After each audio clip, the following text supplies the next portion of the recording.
तो इस पार्ट की स्टार्ट वहाँ से होती है जहाँ एलन कहती है कि ऐसा नहीं है मैं उसे पसंद नहीं करती, लेकिन ये प्रपोज़ल ये ब्लड से आया है।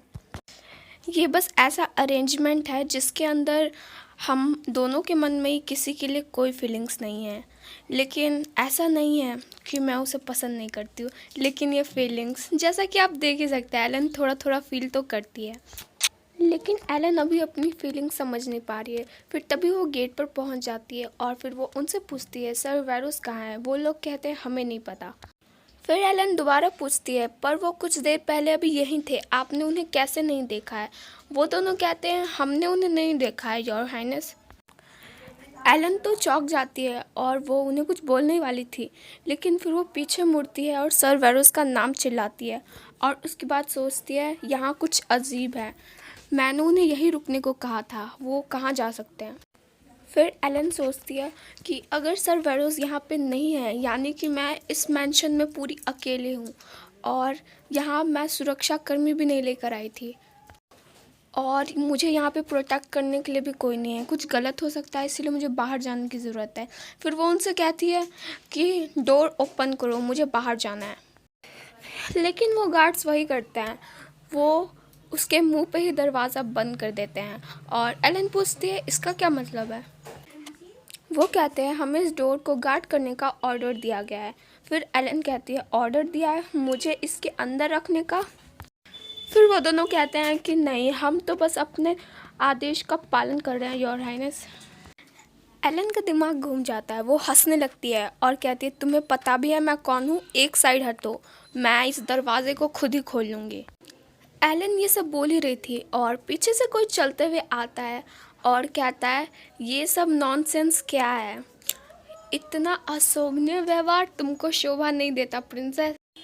फिर लिंडन कहता है कि बहुत कुछ सोचने के बाद मैंने ये डिसाइड किया है कि मैं तुम्हें यहाँ से नहीं जाने दूंगा प्रिंसेस। लिंडन कहता है मैं ऐसा कैसे करने दे सकता हूँ जब आप उन सैवेज लोगों को हमारा ये देश देना चाहते हैं। फ्रेंड्स, तो ये लोग तिवाकन को ज़्यादातर सैवेज बोलते, तो मैं भी यही बोलूँगी। और फिर वो आगे कहता है कोई भी सच्चा कैलेनफेल्डर इस बात की अनुमति नहीं देगा। एलन तो इन सब की अजीबगरीब बातों को सिर्फ सुन ही रही थी। फिर वो एक इंसान को देखती है और वो बोलती है कर्नल मेलोडी, आपको कैलेनफेल्डर हाउस में ऐसी कौन सी बात ले आई, आपको टेंपल में नहीं होना चाहिए। फिर एलन कहती है क्या आप यहाँ रिक्विम की तैयारी करने आए हैं। तभी बीच में लिंडन बोलता है नहीं, मैं यहाँ पे इसे एक शादी कंप्लीट करवाने लाया हूँ। एलन तो सोच ही रही होती है कि यहाँ किसकी शादी होने वाली है और तभी बीच में वो बोलता है कि और किसकी शादी होगी यहाँ, क्या ये बिल्कुल स्पष्ट नहीं है। और फिर कर्नल मंत्र पढ़ना शुरू करते हैं और बोलते हैं हाउस ऑर्कस की डॉटर अभी यहाँ आओ और कसम खाओ इंटरनल लव और ओबिडेंट की एज अ कैलेनफेल्डर हाउस के वारिस के पत्नी के रूप में। हाँ, और लिंडन यहाँ बहुत ज़्यादा खुश होने लगता है। एलन तो अपना पेट पकड़ लेती है और कहती है मुझे पता था वो यहाँ पे सही चीज़ का उपयोग नहीं करेगा पॉलिटिक्स में। एलन कहती है कि ये मेरी गलती है, मुझे पता था वो यहाँ पे सही रणनीतियों का उपयोग नहीं करेगा, लेकिन मुझे ये नहीं पता था कि वो इतना नीचे गिर जाएगा। एलन कहती है कि कम सिक्योरिटी के साथ आना यही मेरी सबसे बड़ी गलती थी और यही है वो असली एनिमी। अभी खतरा कैलेनफेल्डर्स है, ना कि तेवाकन। हाँ, तो एलन को अभी समझ आ चुका है खतरा क्या है, ये लोग उसकी शादी करवाना चाहते हैं। तो एलन पूछती है पागलपन में लेफ्टेड भी शामिल है। फिर तो लिंडन किसी को पुकारता है और कहता है ओ डियर, क्या तुम पहले ही भूल चुके हो। और वहाँ पर कोई चल चल के आने लगता है। फिर वो कहता है लेफ्टेड तो पहले ही मर चुका है प्रिंसेस, जिसके साथ तुम्हारी शादी होने वाली है वो कोई और नहीं, उसका कज़न लोपेज है। और ये कह के वो उसके सामने लेफ्टेड को ही खड़ा कर देता है। एलन भी चौंक जाती है कि ये लोग क्या कहानियाँ बना रहे हैं। फिर लिंडन और कहानी बनाने लगता है और कहता है ओह मुझे पता है तुम उसे नहीं जानते होगे क्योंकि वो एक नाजायज़ बच्चा है।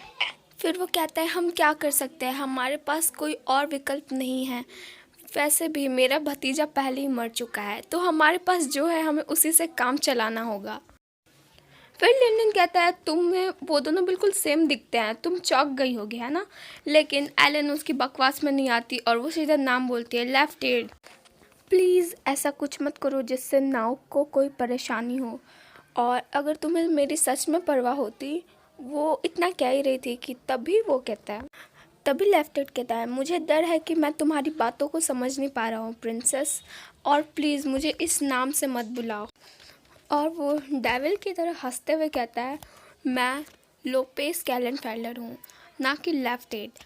और एलन को तो बहुत गुस्सा आता है कि वो ये एक्टिंग कर रहा है। और एलन कहती है, लेफ्ट एड।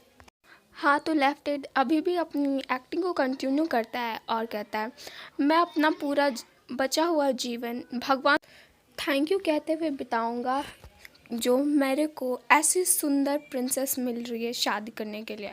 और मुझे आशा है कि आप मुझे उसी खुशी के साथ अपना पति स्वीकार करेंगी। एलन फिर भी चिल्लाते हुए कहती है कि हमारा रिश्ता बहुत पहले ही ख़त्म हो चुका है और ऐसा करने से कुछ भी नहीं बदलेगा। और यहाँ लिंडन और ये कर्नल अलग ही अपनी खिचड़ी पका रहे होते हैं। और तभी लेफ्ट चिल्लाते हुए कहता है, नहीं, तुम गलत हो, इससे सब कुछ बदल जाता है। और उसका हाथ अभी एलन के गालों पर था। और वैसे भी क्योंकि तुम अब मेरी वाइफ हो। और ये क्या कि वो बहुत खुश हो रहा था। हाँ, बिल्कुल सही। ये सब सोच के सिर्फ लेफ्ट एड ही खुश था। एलन को तो बहुत गुस्सा आता है और वो उसे धक्का दे देती है। वो कहने वाली थी कि इसका तो कोई चांस ही नहीं है, मैं तुम्हारी कभी नहीं होंगी, लेकिन वो उसका मुंह पकड़ लेता है और उसके गले में अपना हाथ डाल देता है। हाँ, तो वो उसका मुंह पकड़ते हुए कहता है कि रुक जाओ, बस कुछ देर के लिए वेट करो। और यहाँ पर लिंडन प्रिस्टर कहता है कि समारोह शुरू करो। और उसके बाद वो लोग उसकी शादी करवाने की सेरेमनी को शुरू करते हैं। फिर लेफ्ट कहता है कि मैं प्रिंसेस की ओर से वेडिंग की लॉज को पढ़ूंगा। फिर क्या प्रेस्ट अपने मंत्रों को पढ़ना शुरू करता है और इतने अजीब गरीब मंत्र पढ़ता है। ये सब सुन के तो प्रिंसेस सोचती है कि नहीं, ऐसे नहीं, मैं इस शादी को नहीं होने दे सकती। और फिर वो लेफ्ट के हाथों पे बाइट कर लेती है। एलन बहुत ही अच्छा वाला काट लेती है लेफ्ट को और बेचारे की चीख निकल जाती है। और यहाँ प्रीस्ट और लिंडन को कोई घंटा फर्क नहीं पड़ता। और एलन सोच रही थी मुझे जाने दो। और प्रीस्ट अपने मंत्र पढ़ते हुए कहता है, ये दोनों आत्माएं अपने वेडिंग को सुनिश्चित करने के लिए बहुत अच्छे से यहाँ पे खड़े हैं। और तभी कोई बहुत ज़ोर से दरवाज़ा पीटता है और ये सुन के एलन को थोड़ी सी होप आती है। फिर सारे लोग चौकन्ना हो जाते हैं, सभी लोग दरवाजे की ओर देखते हैं और दरवाजे की आवाज़ सुनकर प्रिस्ट डर जाता है। और लिंडन कहता है कि पढ़ते रहो मंत्र, और वो दोबारा से मंत्र पढ़ना शुरू कर देता है, लेकिन दरवाजे से और ज़ोर से आवाज़ आने लगती है। यहाँ दरवाजे से और ज़ोर से आवाज़ आते हुए सुनकर लिंडन का दिमाग घूम जाता है और वो चिल्ला कर कहता है, बाहर क्या हो रहा है, जाओ और अभी पता लगा कर आओ। लेकिन अब पता लगाने के लिए बहुत देर हो चुकी थी। किसी ने बाहर के दरवाजे पे अपना एक्स बाहर निकाल दिया था। सबके मुंह पे 12 बज चुके थे क्योंकि वो एक्स अब दरवाजे के आर पार था। और कोई चिल्ला कर कहता है, दरवाज़ा खोलो। और एलन ये आवाज़ सुन के कहते हैं, ये वॉइस। और हमें बाहर का सीन दिखाया जाता है जहाँ पे फार्मोस कहता है, ऐसा लगता है कि वो लोग हमें अंदर नहीं आने देना चाहते माय लॉर्ड, तो क्या बस हम इस दरवाजे को तोड़ दें। और वो लोग ये बहुत आराम से कह रहे हैं। एलन की आंखों में चमक आ चुकी थी, वो पहचान गई थी कि किसकी आवाज़ है। और वो कहती है, ये गहरी आवाज़ सिर्फ उसी की हो सकती है। और फिर वो कहती है, ये वही है। और उसकी आंखों से आंसू तक आ गए थे और वो बस चिल्लाने वाली थी, माय लॉर्ड। और तभी हम हमारे सैवेज को देखते हैं, हमारा तेवाकुन। और वो कहता है, तोड़ दो दरवाज़ा। और एलन इसी के साथ बहुत ज़ोर से चिल्लाती है, लॉर्ड तेवाकुन। इसी के साथ वो हाँ बाहर वाला दरवाज़ा बहुत ज़ोर से हिलने लगता है और वो आवाज़ यहाँ अंदर तक आ रही थी। और यहाँ अंदर की ओर बहुत ही डर का माहौल जमा हुआ था। लेफ्टेड भी बहुत ज़्यादा डर चुका था और दोबारा तेवाकुन कहता है, दरवाज़ा खोलो। इसके साथ लेफ्टेड चिल्लाता है, अंकल। और फिर लेफ्टेड के अंकल कहते हैं, हम क्या कर सकते हैं, दरवाज़ा खोलना ही होगा। क्या तुम उसे एक मेहमान की जगह एक शत्रु की तरह अंदर बुलाना चाहते हो। लिंडन तो ये भी कह देता है कि तुम जाओ और जाकर छिप जाओ, क्योंकि यहाँ तुम्हारा चेहरा दिखाने से कोई फ़ायदा नहीं होगा। फिर तो लेफ्टेड कहता है कि नहीं, मैं ऐसा नहीं करूँगा। फिर तो लिंडन कहते हैं कि यहाँ बकवास करने से कुछ नहीं होगा, कुछ लोग यहाँ आओ और इसे यहाँ से लेकर जाओ। खैर कुछ लोग उठाकर लेफ्टेड को ले जाने लगते हैं और वो सिर्फ चिल्लाते ही रह जाता है, प्रिंसेस मुझे जाने दो, प्रिंसेस एलन। और फिर लिंडन एलन को मैनिपुलेट करने लगता है और कहता है मैं जानता हूँ तुम चीप हो, लेकिन मुझे पता है कि तुम मूर्ख नहीं हो, यकीन है कि तुम हमारी सिचुएशन को समझोगी। और फिर तो वो कहता है राजकुमारी ये पूरी तरीके से आप पर निर्भर करता है कि नाव युद्ध का मैदान बनेगा कि नहीं। और फिर तो वो कहता है कि इसीलिए अपने शब्दों को सावधानी से चुनेगा। और एलन को तो यकीन नहीं हो रहा था कि ये इंसान इस हद तक गिर सकता है। खैर फ्रेंड्स, मैं बताती हूँ, ये लोग ना डरते हैं अपने सैवेज से, और यहाँ पे हमारे सैवेज ने पूरा दरवाज़ा ही तोड़ दिया था। और फिर हमें फार्मर्स को दिखाया जाता है जो इतने देर से ये सब फालतू की चीज़ें होता हुआ देखकर उसे पता चल गया था कि वो लोग चाहते नहीं हैं कि हमें अंदर आने दें। फिर तो ये कहता है कि अरे कुल्हाड़ी नीचे रख दो, अब इसकी कोई ज़रूरत नहीं है। और फिर वो लात मारकर पूरा दरवाज़ा खोल देता है और हमारा मेन कैरेक्टर बिल्कुल मेन कैरेक्टर वाली एंट्री लेते हुए। खैर हमारे तेवाकन की नज़रें हमेशा एक ही इंसान को ढूंढती है, वो है एलन। और वो सबसे पहले एलन को देखता है और एलन के आंखों में पूरी तरीके से आंसू आ चुके थे। वो उसे देख के बहुत ज़्यादा खुश थी और वो कहती है ओह नहीं। वो सोच रही थी कि मुझे अभी क्या करना चाहिए, क्योंकि इसे पता चल गया ना कि इन लोगों ने उसके साथ क्या किया है, तो फिर ये सब गए।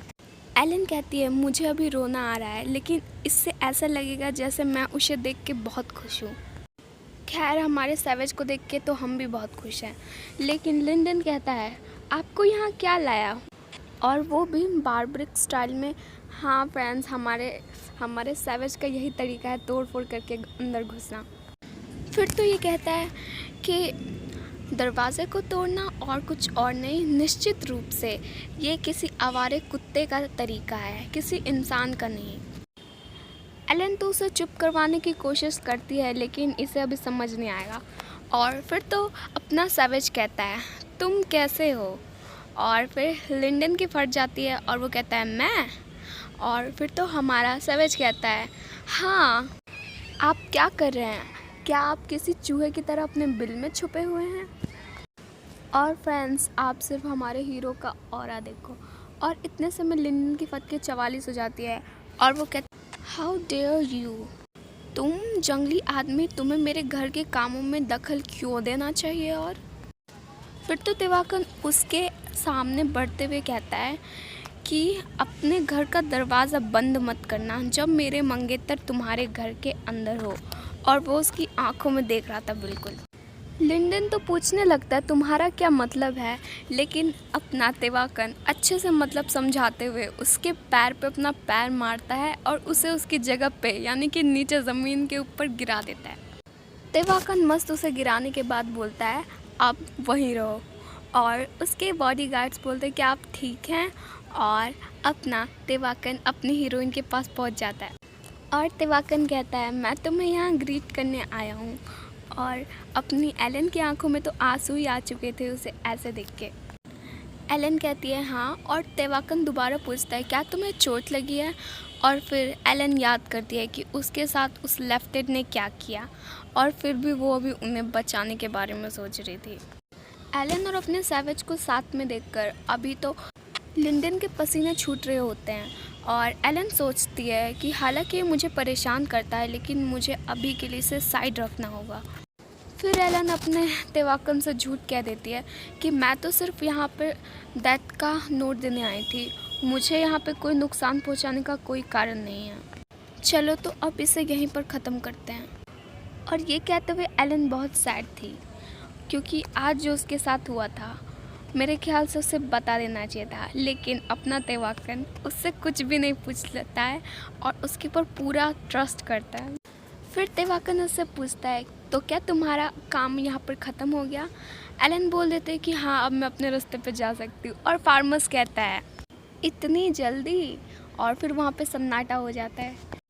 फिर तो फार्मोस कहता है कि मैंने सुना है कि नाउक का सबसे धनी परिवार है कैलन पायलट फैमिली, तो क्यों ना हम यहाँ पे थोड़ी देर रुकते हैं और चाय पीते हैं। और उधर उनके मुंह पे दोबारा 12 बज जाते हैं क्योंकि सबको पता है फार्मोस कोई चाय पीने के लिए नहीं रुक रहा। फिर तो लिंडन कहता है व्हाट, क्या कह रहे हो तुम। और उसके बाद फार्मोस हाई प्रिस्ट की ओर अपनी उंगली करता है और कहता है कैसा कोइंसिडेंट है, ऐसा लगता है जैसे ये हाई प्रिस्ट है। हालांकि मुझे ये नहीं पता कि ये मंदिर में रहने की बजाय यहाँ क्या कर रहे हैं, लेकिन क्योंकि हम सबकी राहें ऐसे टकराई हैं तो चले थोड़ा सा रॉयल वेडिंग के ऊपर भी बातचीत कर लेते हैं। आप कैसा सोचते हैं माय लॉर्ड। और ये सब कह के फार्मोस ने पहले ही उन लोगों को बहुत परेशान कर दिया था, क्योंकि एलन बहुत ज़्यादा पहले परेशान हो चुकी थी। तो वो कह देती है क्या हम इस चीज़ को किसी और समय के लिए छोड़ सकते हैं। मैं बहुत थक गई हूँ और अब मैं सिर्फ वापस जाना चाहती हूँ। एलन अपना हाथ तेवाकन की ओर बढ़ाती है और सोचती है कि इससे पहले कि आप उन सभी चीज़ों को उजागर कर दे जिसे अंधेरे में ही छोड़ देना बेहतर है। चलो वापस चलते हैं साथ साथ। और एलन सोचती है इससे पहले कि नाव टूट जाए और इसके लोग एक दूसरे को मारना शुरू कर दे। और एलन का हाथ तेवाकन की ओर बढ़ चुका था। तेवाकन कहता है कितनी अजीब बात है, मैं जानता हूँ कि तुम कुछ छुपा रही हो, लेकिन किसी कारण के वजह से मैं इस टॉपिक के ऊपर यहाँ बात नहीं करना चाहता। और एलन सोचती है मुझे पता है कि वो जानता है। फ्रेंड्स, आपको नहीं लगता तेवाकन कुछ ज़्यादा ही अच्छा है। और फिर तेवाकन कहता है जैसी तुम्हारी इच्छा हो, हम यहाँ से विदा लेंगे। और फिर वो फार्मोस को बुलाता है।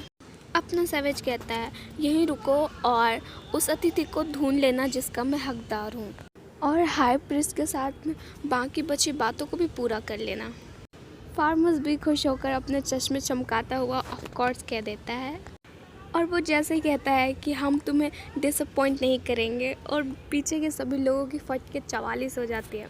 फिर तेवाकन पूछता है तो क्या अब हम यहाँ से चले, और एलन कह देती है हाँ। एलन मन के अंदर सोच रही थी वो मुझ पर यकीन नहीं करता और ऐसा दिखावा करता है जैसे उसे कुछ ना पता हो, जबकि उसे सब कुछ पता होता है।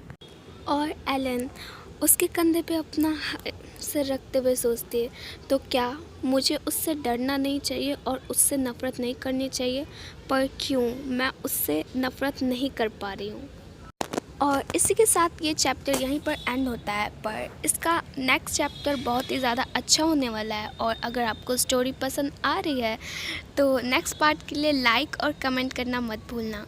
और अगर आपने इसकी पुरानी वीडियोस नहीं देखी है तो आप उसे मेरी प्लेलिस्ट से चेक कर सकते हैं। और तब तक के लिए